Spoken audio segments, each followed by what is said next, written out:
Sellers. A few more car links back to Landon Pemberton in third. The first battle on the track, the veteran versus the young driver. Jacob Borst on the inside. He gets passed by Mike Looney to put Looney up to fourth. Jacob Borst fifth, and good to have Stacy Pereira back right here in South Boston. He runs in sixth. He gets into the back of Borst out of four. Stacy Pereira is a guy that South Boston racing fans should be known. He got into the back of Borst again. Borst wiggled there, but he maintains control. Pereira does go by. It's still Peyton Sellers in first, putting a bit of a cushion between he and Lane Riggs. Now a battle for third position there is Landon Pemberton trying to hold off Mike Looney. Mike Looney hard. Oh, look at the car. Two cars in the outside wall here in turn number one. Trey Cruz, and it looks like it may be, I think, the 28. Can't quite tell, but saw them sliding down the front straightaway up against the outside wall. 28 would be Jason Barnes. That number is slightly obscured from us over here at our vantage point, Adam Cole, but our first caution. He makes that sharp left turn down onto the front stretch pit area. We're going back green flag racing. 5 laps in the books, 65 on tap. Peyton Sellers with the jump on the outside, but Lane Riggs stays there into turn number one. We're door to door, 23 cars strong now after caution number one. Big swing for race two. I'm going to ride. I'm going to save my tires for that second race. But these guys up front is Daniel Moss, slow down the back straightaway. He is going to be on pit road. It's a tough break for the rookie. Advance Auto Parts Weekly Series, Adam, and that's worth mentioning because Peyton Sellers another national championship last year, and Peyton Sellers is facing a challenge here as he rolls around into lap number 29. Lane Riggs is pulling closer, and boy, it looks like he's trying to make a move to get by. Side by side now, door to door, Riggs and Sellers as they come into the front stretch here at South Boston. Sellers just able to keep him out of first for a moment. Riggs will edge in front for a few feet, and then Sellers just takes control again. But it's hard to say taking control because these two cars, Adam, they seem like equals here today in this first race. 3 wide into turn number one as they go around the 82 to put him 1 lap down. They stay side by side out of 2. Saw a little bit of tire smoke there. Lane Riggs going to try to have the lead. Looks like he will have the lead as he crosses the start-finish line for a championship like Mr. Sellers. Second places aren't going to hurt you too much. He knows he's going to win his fair share as the year goes on. I think a second place would satisfy him just fine. Door to door across the strike. Sellers is on the outside there in that 2-car battle. Looney on the inside. Now Sellers will fit his way in behind. He's in third place now. Landon Pemberton still at South Boston Speedway. 1 lap to go for our leader, Lane Riggs, in the number 99 car. He takes that inside line there.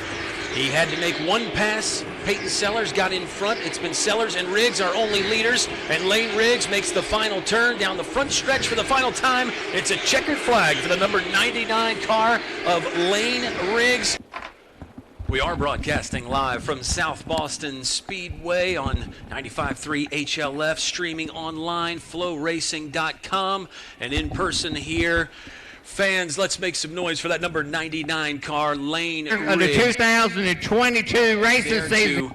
Pit road as they come down the front stretch here in our first Southside Disposal Pure Stocks race of the year. It's the number 9 car of Johnny Lane to lead them off. He gets into turns 1 and 2, okay, and it looks like number 2, Jarrett Milam, surging in front of Scott Phillips there as we get halfway through lap number 1 here in a 30-lap race. The Southside Disposal Pure Stocks make their way down the front stretch here, and it's really a battle between those two at the moment. The 2-car of Jarrett Milam further back in the third position, and still BJ Reeves hanging around in fourth. These machines can still giddy up and go a little bit.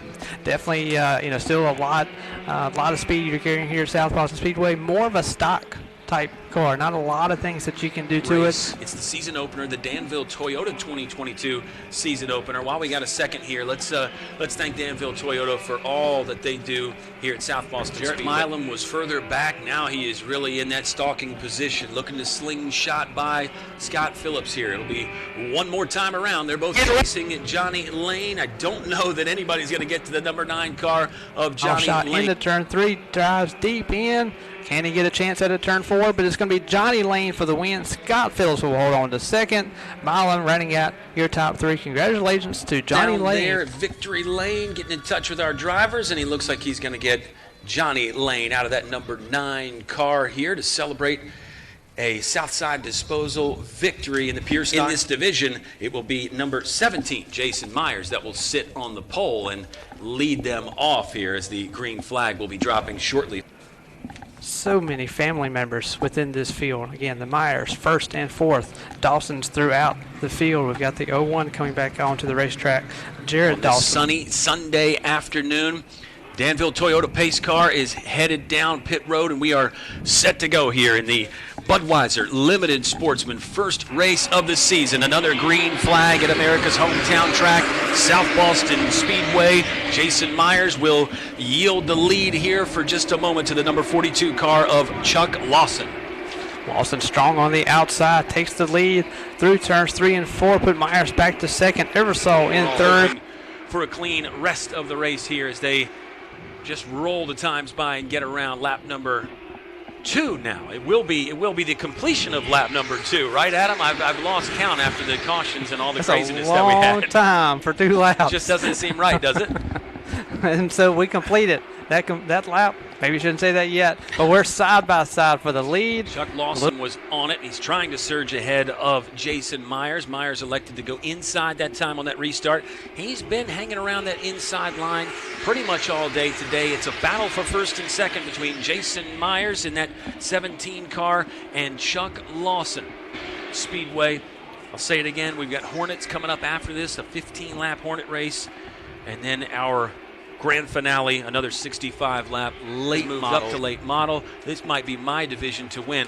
Definitely some serious challenges. Jason Myers big knows crash that. Here on the front straightaway. Started to cut you off there. Chuck Lawson, huge hit right in front of us. It's another green flag here. Kenny Myers will lead him away there. Or excuse me, Jason Myers. I beg your pardon. It's Jason Myers in front. He will hold Eversole at bay for the moment anyway. Jason Eversole is close. He's going to try to take the inside line this time and get by Myers. Instead, he'll put his nose to the back. Battle for second, third, and really that fourth place car of Bob Davis is right there behind. It'll be the 00 Kyle Barnes trying to surge ahead. It looks like he will get in front coming out of turn 4. Nope, maybe not. Chris Donnelly with a little extra there on the accelerator. It's a checkered flag for Jason Myers, and it will be the 00 of Kyle Barnes to come across for second. Bob Davis third, Donnelly fourth.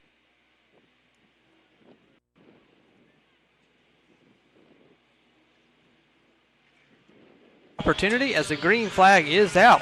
As the 2 there of Ken Daniel does not get a great start. He gets sideways in the middle 1 and 2. Kevin Curran, he's going to take over that early lead. Here comes Jason DiCarlo, a guy that's really fast in that blue number 54. Yeah, right on cue there. We had a pack of 4 that was surging ahead here for the first green flag. But Kevin Curran will finish this first lap in the lead here in the Hornets division. Kendall Milam driving the 28.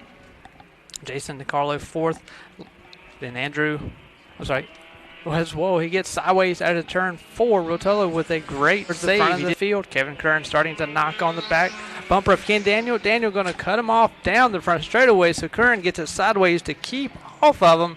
Somehow stays side by side. He's got the advantage. No, he gets put almost into the outside wall. Now it's Curran. He'll have to get by more lap traffic. That's Pennick there in that 07 gray car. She'll go up to the high side. Oh, boy. Crash here in turn number 1. Your battle for second ends up with Daniel and Milam into the inside retaining wall. 15-lap Hornet race, but right now they're stuck sideways in turn 1 there after the crash. So the caution flag is out. The number 49 car of Kevin Curran will just breeze his way by. Daniel Milam's going to pop out. He's clearly not happy with the words exchanged. Race officials are in between. They're going to try to separate the drivers. And, yes, that is one of the things that can happen here at South Boston Speedway. Ken Daniel clearly not happy. It's DiCarlo on the outside. Good, even start for our top 4 starters. It's 1 lap to go. The white flag is out as Kevin Curran will lead them across the start-finish line for the final lap here in the Hornets race at South Boston Speedway.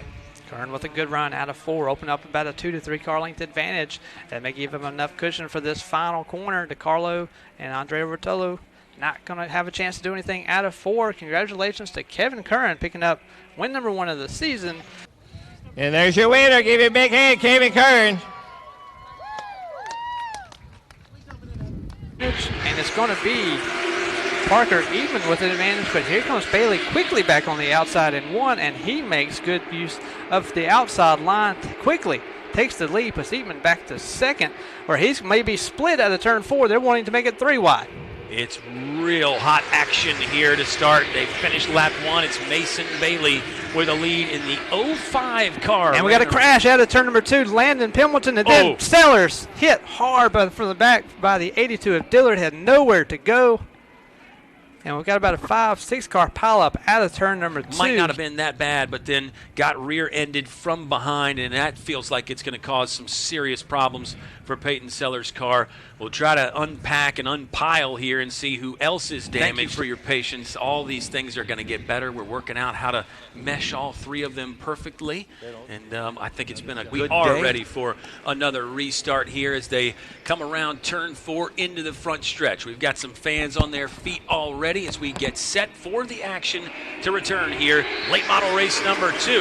It is Mason Bailey up front with Parker Eatman. Parker Eatman jumping in front of Bailey there on the low side. That is Bailey on the outside.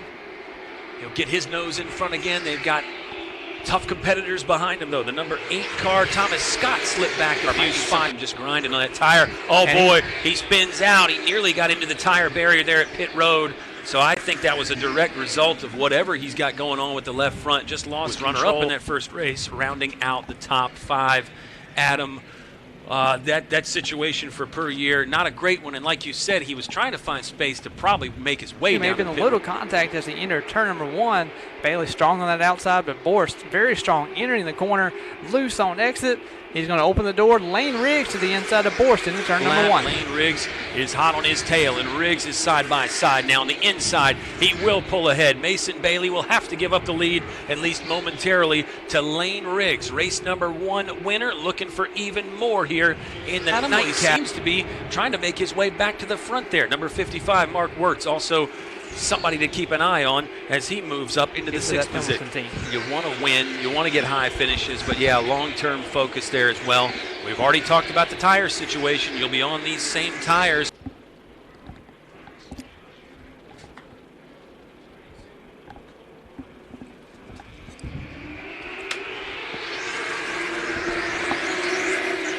Green flag back out for Lane Riggs here on lap number 30. He shoots out to the lead, clears the 05 of Bailey. To Thomas Scott. We thought we might have seen the last of him there as he was just giving up ground repeatedly in those first couple laps, but he has not given up the fight here, and he is in the 4th position. But some banging and bruising going on between Jacob Borst and Thomas Scott. Borst trying to force his way by, but Scott able to hold him off. Borst will go inside again, perhaps. Jacob Borst, don't like exactly how you raced me.